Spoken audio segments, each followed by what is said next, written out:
Nepal. Newly created party CPN organizes public assembly in Kathmandu. The newly created party CPN, formed by the merger of 10 leftist parties, organized a public assembly in Kathmandu on Saturday, with 75 days to go for the 5 March elections.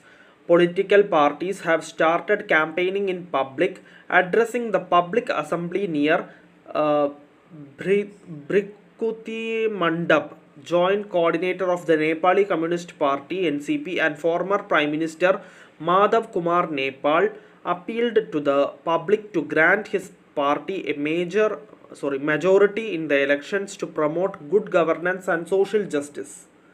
He asserted that the party would contribute to eliminating corruption from the nation while addressing previous shortcomings.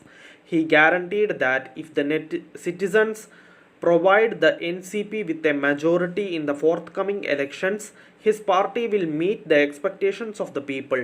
He stressed that years before the Gen Z protest that shook Nepal, leaders of CPN had advocated the current aspirations of Gen Z youths, like establishing good governance, eradicating corruption, and opposing the trend of imposing restrictions on social media.